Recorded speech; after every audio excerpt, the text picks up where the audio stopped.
Okay, so you are all welcome to our Business Agility series, which focuses on the Skilled Agile framework. Today we are having a guest speaker who would take us through the culture and its importance in a Lean Agile organization.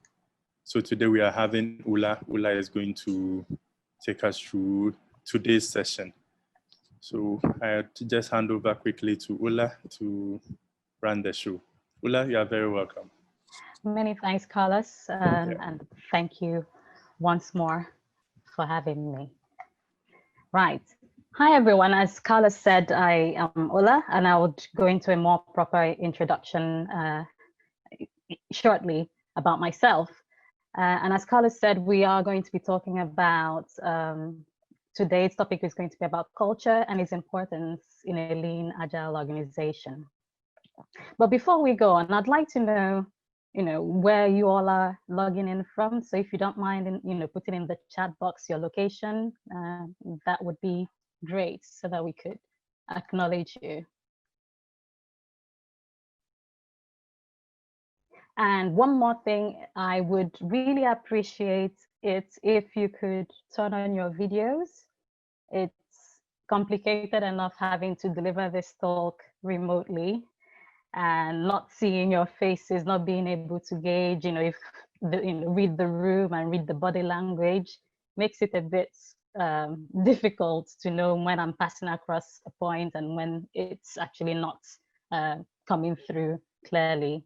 So can I just make the request, ask for this favor, that you all put on your videos if possible? Would really appreciate that. Okay, silence. Now let's move on. So a bit about myself. I'm Ola Jaku. I am the founder and director of Mezahab Group. Sorry, was someone saying something? Okay, so I think you can go ahead. Okay, thank you. So as I was saying, I am the founder and director of Mezahab Group. We are a lean, agile, innovation, training and consulting company. And I am also the EU Agile coach for TJX companies. And a bit about myself, I have nearly 20 years of professional experience. I have a background in electronic engineering and computer science, and I started off my career doing hands-on technical roles as a field engineer in the telecommunications industry, oil and gas. And over time, I transitioned to more business-facing, customer-facing roles, but I still play, but in everything I did, I still played a key role in translating between the business and the tech guys and helping organizations overall to find the best way of doing things. I am a SAFE program consultant, so I'm an SPC, and I have multiple other qualifications that I wouldn't bore you with, but one of which is also the IC, so the International Consortium of Agile. I'm a certified Agile coach with them, and I'm also a Technology Business Management Council certified executive. And my contact details are there on the screen in case you want to get in touch or you have any questions after this session, please feel free. Now, over to you. I'm sure you're going to be wondering what has a festive scenario picture got to do with the Skilled Agile framework. Please bear with me, I haven't lost the plot here. Now, why don't you imagine yourself that you are at a colleague's wedding reception, or maybe a celebratory event, and you're at a reception. I'm sure that most of you would have attended, some sort of events, a social event that involved, gathering afterwards for drinks and refreshments and all that. So imagine you are there, and you and your companions have been assigned a table, and it's 2 hours into the event, but for some reason, everyone else is being served and you're observing that, but you're trying to pretend that it's not bothering you, and you're pretending that you're really engrossed with the activities, the speeches, and whatever entertainment is happening. But it gets to 2 hours. I know I'm stretching it a bit. It gets to 2 hours and nothing has come your table's way. How would you feel? Put it in the chat box. I want this session to be interactive, and I am getting somewhere. Is anyone typing anything?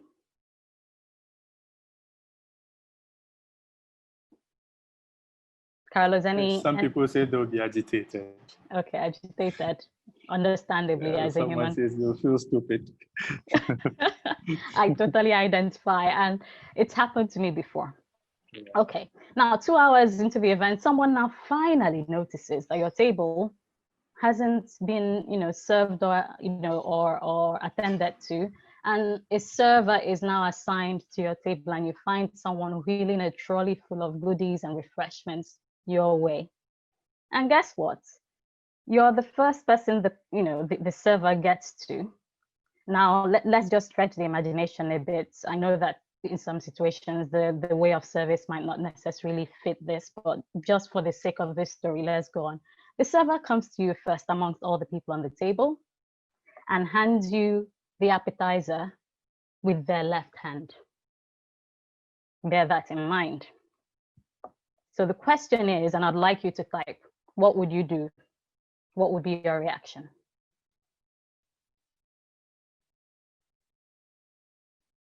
Remember, I said the server handed you the plate with their left hand. Someone says he'll do nothing, he'll just take the food.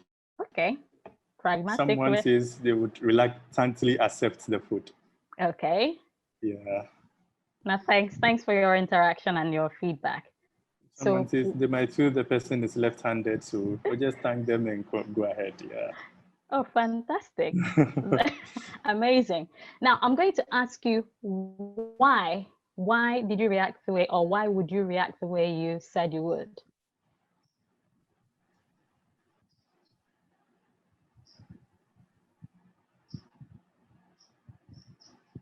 Yeah, people are different, cultural differences, so you just take the food. Oh, fantastic. I mean, we have some culturally aware people here, and that's great. So actually, it kind of takes away the wind from the sail of the next question. And I'm asking this now, would anything about your reaction change if the server was older than you? Or your boss at the office? No. Anything in Some the chat? people said no. No, I can see Samuel shaking Someone his says head. it doesn't matter. The key thing is the food has come. That's the most important. However way it's coming, nobody cares. I love this audience. Fantastic. Well, you've already but told we have me the why. someone who says you would care about that. Yeah, they would. So someone is saying you'd care about that. Can you elaborate? Okay, the yes definitely. I don't know if it's response to the other one or my talking about the culture thing where they don't care. I don't know. Okay. Yeah. Anyway, so the key thing here is that your reaction to any stimulus is almost automatic, and it's related with how you had your worldview and the culture you grew up in, and that kind of has what I say informed subconsciously how you tend to react to external stimulus or people's actions and your interpretations of people's actions and intentions. So that's where I was going to. The key thing there with that scenario is that most times how we react, it has a lot to do with the culture, our cultural backgrounds, and what we have been socialized to expect as the norm and behavior. So this brings us to the term culture, because the key topic here is about culture and the importance in a lean agile organization. So what is culture really? Let's establish this term. Now, culture, as we can see on the slide in the graphic here, there are many elements that make up what we consider a culture: the language, the communication, the manners of interaction, your values, expected behaviors, how you relate with people, the courtesy, what you consider a courtesy and what you would consider something rude. All these things make up and encapsulate what what would be considered a culture for a group of people. And the definition, the brief definition here says, the learned patterns of perception, behavior, and values shared by a group of people. There's another definition of culture that I really like, and this was proposed by Daniel Coyle, a best-selling author. And one of his books is The Culture Code, The Secrets of Highly Successful People. And he says that culture is a set of living relationships working towards a shared goal. It's not something you are, it is something you do. Simply put, culture is what you do. Culture is how people get things done. Whether it's in a family or in a geographical area, a nation, and even in nations or in groups, it's possible to have subcultures. But this is outside the scope of our conversation today. Bringing it back to organizations, definitely organizations, whether large or small, no matter your size, you tend to have a culture, your way of doing things, something that's accepted as the norm. And anybody who doesn't tend to fit into it would be considered odd. Now, I know that most of you must have heard, the term hiring for cultural fit. It's not an accident. However, bringing it into the context of lean agile organizations, one of the characteristics of lean agile organizations is that they are, or they should be, innovative. And what do I mean by innovation or innovative? So innovation is the ability to successfully identify and exploit new ideas. That's a simplistic definition. And some of the obstacles, biggest obstacles to innovation, especially in large organizations or large companies, is culture. As we can see here on the screen, I hope it's clear enough, but there have been studies around it and some questionnaires. And the 2018 Innovation Leader questionnaire that was sent out to about 270 corporate leaders asked them a question about what could be what did they consider as the greatest obstacle to their adopting innovation in a larger company. 45% of these executives and corporate leaders, gave cultural issues as this, the one of the biggest obstacles. So in the innovation leader study, cultural issues came up as the second highest reason for hindering innovation in large companies. On the right-hand side of this slide, you have another study by the Corporate Innovation Imperative, and this was done in 2017. Again, culture focused, or was selected as the highest impediment to adopting innovation in large organizations. This kind of brings, the point I'm trying to bring here is that culture is very important and it plays a key part in any transformation, and for you to sustain and maintain the gains that you might have had by undertaking an agile or digital transformation, it's important to embed these attitudes, values, and behaviors in the culture. Otherwise, it would not be sustainable. We've talked about culture, we've defined culture, and we've given some sort of we've looked at some statistics around culture and how it could help or hinder organizations in being innovative and sustaining the gains that they might have from embarking on agile transformations. The key thing is that culture is shaped and sustained by leadership. Yes, by leadership, I do mean the executive, the people who make the decisions. But broadly speaking as well, everyone in their own right is a leader. Leadership is not necessarily what you get conferred to you because you have a title or you play a role. Not everyone is a leader of people, yes, but everyone is a leader in their own right, in their area of expertise, at the very least. And according to John Maxwell, the world-renowned leadership expert, he defines leadership as influence. Leadership as influence. And that means that as a leader, you should be able to influence others to work towards a common goal and a common good. But from a corporate setting, definitely, the CEO and sometimes the COO are the ones who are, who have the ultimate responsibility for shaping and driving culture in an organization.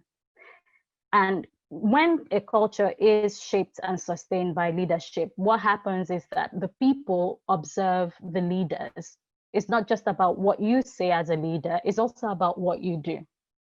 People in an organization, I don't know about you, but I've worked in multiple organizations across various industries. But one thing that's held through across these industries, the geographies that I've worked in, the various cultures, is that people would respond to the actions and the attitudes and the behaviors that get rewarded, and they will adjust behaviors accordingly to avoid any action that would cause them to be punished. So it's important that as leaders, you are embodying and showing and exhibiting those values and behaviors that you want to be spread across the organization. Tying this back, because this session is really about a spotlight on the Scaled Agile framework. Now, on the screen here, we have the SAFE or the Scaled Agile framework big picture. This is the full configuration. Some of you might be familiar with it, some of you might not. Unfortunately, we don't have time because it's a vast body of knowledge, and it's actually freely available online. If you do a search for Scaled Agile framework, you'll be able to read about the various elements. But our focus today is on culture. Now, in SAFE, this is the version 5.0 of SAFE. One of and it has 7 core competencies. Now, the core competencies, hopefully you can see, I don't know if you can see my cursor going around. The circles by the side of the visual are the competencies, and our focus will be on the continuous learning culture. But one thing I want to point out here is that also beside the continuous learning culture is the Lean-Agile leadership competency. It's not a mistake that these 2 competencies are at the bottom of the big picture. It symbolizes that these are foundational competencies any Lean-Agile organization should have in order to be successful. Now, a bit more about the continuous learning culture. Remember that this is one of the 7 key competencies in SAFE for a Lean Agile organization. Now, the continuous learning culture in SAFE, this competency is made up of 3 elements. There's the learning organization. You have to be a learning organization. You have to have an attitude of relentless improvement. And you also have to foster and encourage and nurture a culture of innovation. So the learning organization element is made up of components, that has to do with, the components that have to do with the individual as well as the teams across various levels of the organization. The first one is personal mastery, shared vision, team learning, creating mental models, and having a systems thinking approach. I can't go into everything in detail because we're pressed for time, but about the systems thinking elements or components, the key thing about it is that everyone is encouraged in a truly lean agile organization everyone is encouraged to think about the whole and not just optimize for your own little silo or your own little area. You cut across barriers, you cut across silo, and you make decisions based on how it's going to affect the entire organization and not just your little niche. Relentless improvement, this is, from the lean philosophy, lean methodology, and has to do with, applying the plan, do, check, adjust cycle, basically always recognizing that no matter how successful you are, there's always room for improvement, and having that constant sense of danger that you could always be disrupted by incumbents. And given the way that the barriers to entry across various industries are lowering due to the technological advancements, it is something that organizations need to really take seriously. And again, optimizing for the whole is important. You also have to have a problem-solving culture. And by a problem-solving culture, I've written some articles around that on LinkedIn if you search for it. It's also about solving problems and making sure you're not treating the symptoms of issues, but getting to the root cause and treating the root cause. Taking time for reflection at key milestones and having measures and metrics that will give you a way of measuring if you're moving forward or if you're improving in whatever activity you're involved in. The last but not least is the innovation culture. That's the third element of the continuous learning culture competency. And at the core of it is that you have to have innovative people. It's the people that make up the culture. The building doesn't, the artifacts or the logo of a company would not make up the culture. So you need to have innovative people who you need to give the time and space to actually innovate. Not just, you don't want people to always be stuck at the grindstone of, attending to the urgent and not also making time to think about the important things and plan for long-term or make long-term changes and adjustments that would help optimize the way you work. So IP there stands for innovation planning. That's all I can say for now. So when you hire innovative people and you give them the time and space for, coming up with innovative ideas and building on this, you also would give them the, the latitude and the freedom. You empower them to go out and see, what's happening and to make decisions closest to their level. There should be a culture of experimentation and feedback. So by experimentation and innovation is really about breaking down a problem into smaller chunks. And when you form a hypothesis about, or you have assumptions about what the output of the thing you're doing is going to be, you experiment, you design experiments for it, and you would then, how do I put it? So you design experiments, and then you would verify if your guess or your hypothesis is right. And based on that, that would decide, help you decide if you're to move on in the direction that you're traveling, or would you need to make adjustments to your assumptions, or would you need to kill the idea, completely. And that brings us to the pivot without mercy or guilt aspect of the innovation culture. Now, having these elements in an innovation culture means that you would cause what is called, or what SAFe calls, innovation riptides to take place across the organization. That means that even though teams, individuals at various levels are working on the day-to-day aspects of running the organization, but they are also looking ahead, finding new ideas, implementing it, and they are given the space to try and new things and fail safely and learn from their failures. So that brings us to, I'm trying to change the slide, but it seems not to be responding. So that brings us to the end of this talk. So in summary, culture is the way people do things in any organization.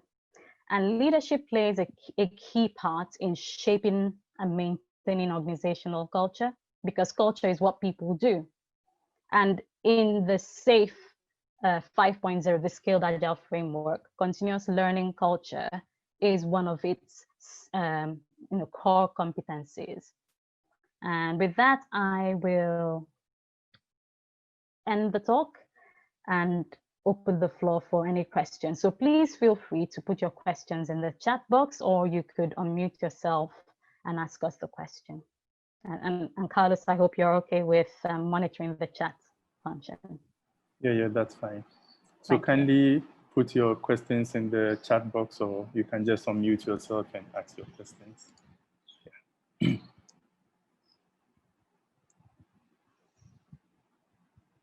Any questions for Ola?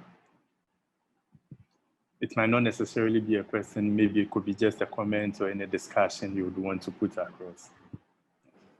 Hi, Ola. I don't have any question, just I want to thank you for the nice presentations and with the clear information. Oh, thank you, Ezra. Good to see you. Thanks for joining. Thanks a lot. Come back again.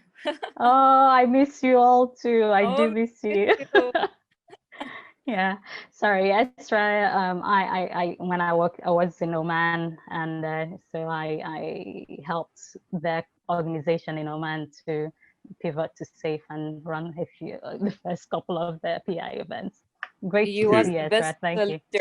You was the best leader, by the way. You teach us a lot of things, and till now we are working through the Agile. And thanks for everything you did for us. Oh wow! Thank you very much, Ezra. Thank you. Okay. Yeah. Ola, there's a question. Okay, yes. Go ahead. Yeah, thank you. Yeah, I was going to ask a question. Yeah, thank you very much. First of all, thank you so much for the presentation. Yeah, it was really great to listen to you mentioning all the points associated with SAFE. My question is on how to overcome the challenges posed by cultural impediments to innovation. What do you think? What are your suggestions along that line to overcome such cultural impediments?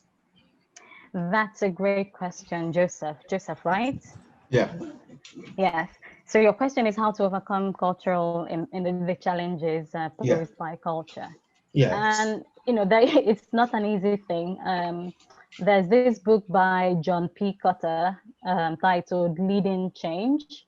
And in that book, he and his co-authors, or the people who helped him with the research, compiled his experiences over the years of trying to help organizations to drive transformation.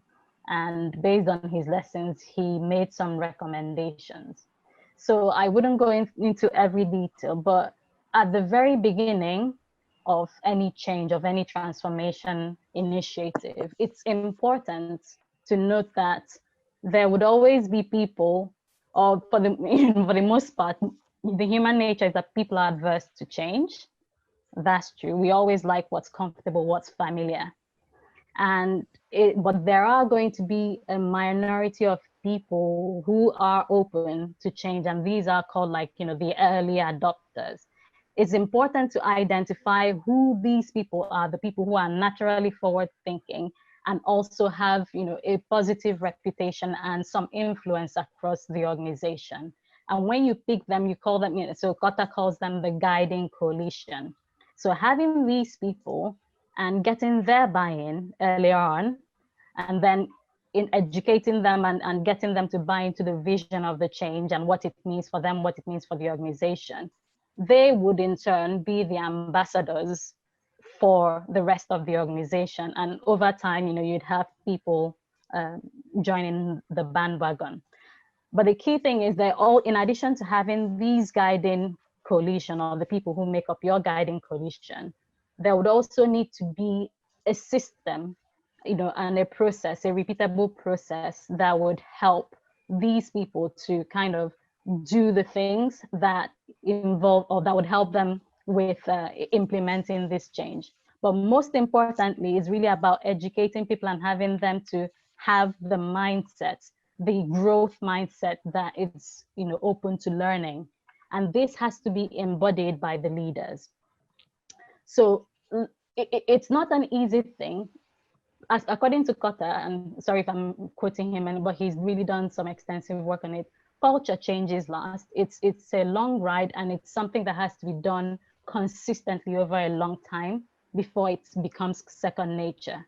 But once you have the leadership embodying and passing a consistent message around the cultural changes, and they are actually demonstrating that themselves and not saying one thing and doing something else, and you have, the ambassadors for this change, and you give people a clear, guideline of what they should do as well to support the change, over time, you'd find out it becomes embedded into the culture.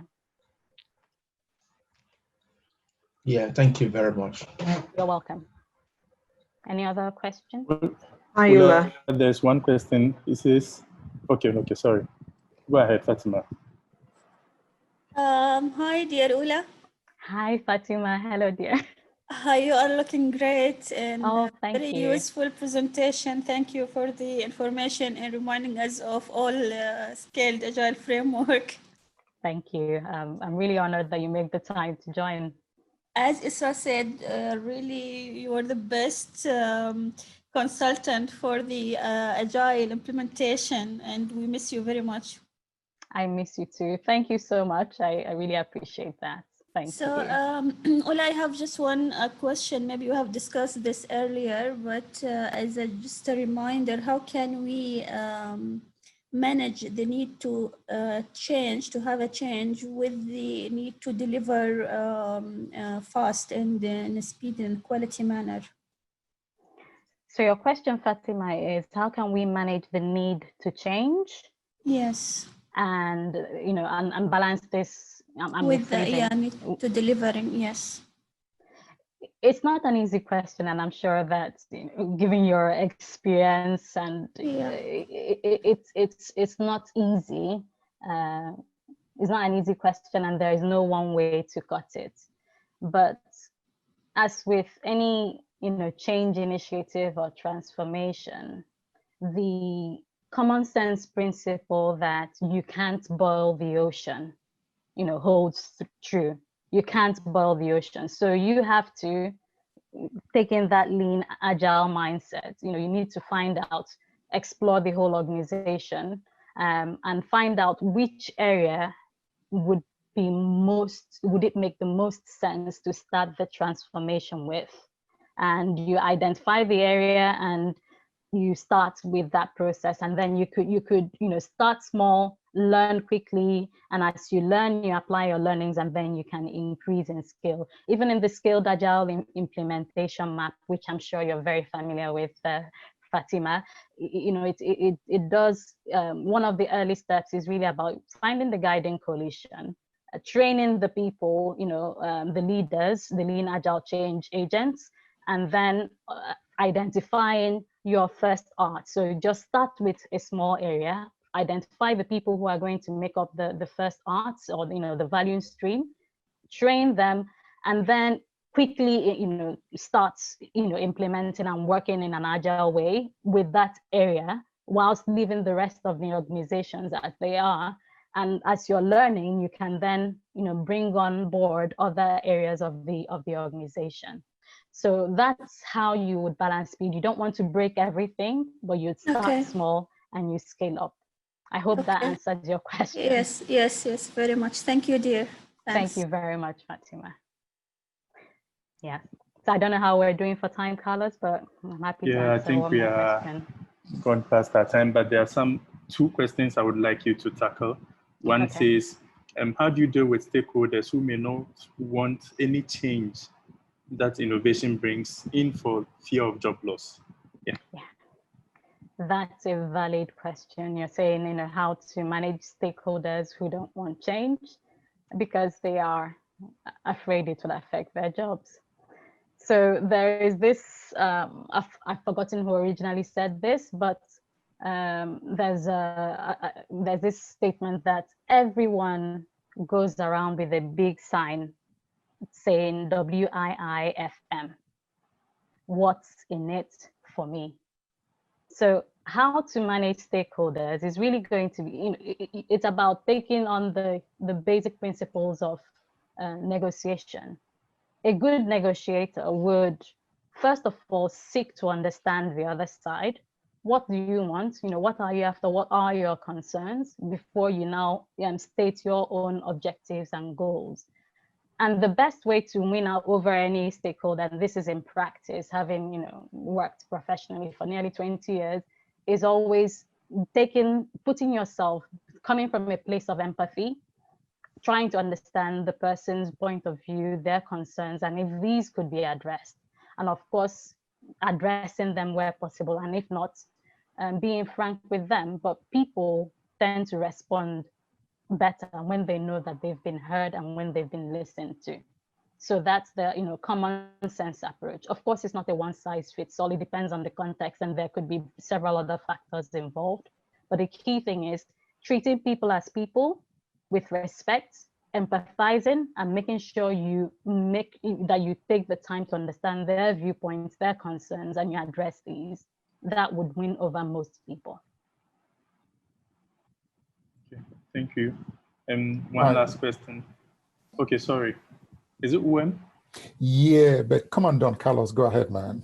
Okay, there's a last question in the chat. It says, have you ever come across an organization where change was the brainchild of one leader and he or she has tried to ram it down the necks of the rest?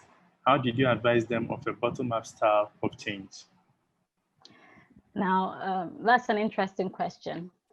Your question, or what I understand by the question, is that you have a leader who tries to bring change and is basically trying to force the change down the throats of the members of the organization. And it seems like whoever wrote the question, sorry, I can't see the chat box clearly, but you're also suggesting— You can stop your sharing and you see the chat here. No. So the reason I'm actually sharing is so that people can also take the time to either scan the QR code or give us some feedback. So if that's okay. Okay, go ahead. Thank you. But the key thing is that for change to be sustainable and for it to be, sustainable and for it to be successful, you need to get the buy-in of the organization. You can't, it's not possible. Based on my experience, I advised and I've worked with lots of executives in my career. And one thing that stands out is that you can't win everyone over at the same time, or at any point in time. You can't please everyone. Even if you wear ice cream, probably will not be everyone's flavor. So it's really about identifying who are those core influential people across the organization. That's the advice I'll give the leaders. Who are the core influential people across the areas of your organization? And it's not really necessarily by rank, because they could be across all levels, at the team level, from executive to the portfolio program team layer. Identifying these people, getting their buy-in, because you know that you're replicating yourself and you're having ambassadors who can help evangelize on the vision for the change and the benefits, the potential benefits it's going to give you as an organization. That's the advice I'll give. Of course, there are various elements to this approach, to this advice, and it all depends on your context. Complex design information, clearly. Was that a question? No, I think you can go ahead with your question. Right. Ola, thanks very much for the session today. The question I was going to ask you, you've answered it partly from the last, the second part, you've answered it partly from the last comment you just made. And the key word for me was sustainability in terms of change management, right? And getting the key influential people. However, research has also shown that in order to have sustainable change, it takes time. It takes real time to embed it in the organizational ethos of any organization. But sometimes the turnaround time for change to take place in most organizations is always so short. How do you balance this between the short time given for change to take place versus the fact that it's not sustainable given the time that they want it to take place? That's a very good question, Wem. And first and foremost, I do agree with the statement you made that it's for change to be sustainable, it takes time, but it's not easy. And for the most part, I'd struggle to find on my, to count on my fingers, how many organizations that have successfully embarked on a transformation and sustained this over time. The key thing is, as a lean agile organization and an organization that's truly exhibiting business agility, it's going to be about the mindset. And the lean agile mindset involves, again, you're breaking down the problem into smaller chunks, but you're also, because in the traditional sense of doing things, you measure your success with what is known as lagging indicators. So for example, you might say in a traditional project management approach or transformation approach, you would make projections of the future. However, nobody has a crystal ball. You don't really know how things are going to turn out. So one of the approaches that as in the Lean Agile philosophy, applying the methodology that's proposed by Eric Ries, having that applying or identifying leading indicators that you can at least use to periodically measure if you're on the right track and if you're actually getting the rewards that you expect from the transformation exercise. So by leading indicators, you're looking for some predictive outputs or metrics that would help tell the likelihood of you actually getting the expected outcomes that would lie on the other side of completing the transformation. I'll give you an example of a leading indicator versus a lagging indicator. So let's say you want to get into a big change initiative. Let's say you're in retail, and your aim is that you want to improve your revenue, or increase it by 20%, year on year comparatively. And that would involve getting your customers to buy much more this year than they did last year. Now, the lagging indicator, the traditional indicator, is going to be, the amount of money you made at the end of the year. But if you're going to be waiting till the end of the year to find out if you actually hit your goal, it's a bit too late. A leading indicator that you'd use to check, to kind of put your finger on the pulse to know if the actions, the decisions you're making are moving you in the right direction could be a customer walks into a store, they get served, and you send them an email saying, how likely is it that you're going to return to this store next time? How likely is it that you're going to recommend a friend to shop? That's a leading indicator. And if you have most customers saying they are never going to come back, then you immediately get the sense that you're doing something wrong and you need to make adjustments. So that would be one approach or one tactic I would advise that you consider implementing to help with sustaining the transformation. But again, a lot hinges on leadership as well. I've seen transformations that fall apart once the sponsor of that initiative leaves the organization.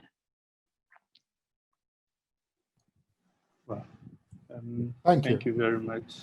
You're welcome. I think we are gone past our time. And the way the discussion is going, Ula, I think we would need to have you back. You would need to come back here. But definitely. In the meantime, there's the feedback link in the chat, so you can just click on it and give us some feedback. So we normally have these sessions on Tuesdays on business agility. On Mondays, we have agile testing and automation. On Fridays, there's data modeling. We'll soon be starting the series on agile coaching. So you can join us anytime for that.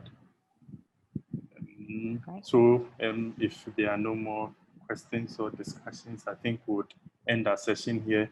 Thank you very much, Ula, for being our speaker for today. We are very much grateful.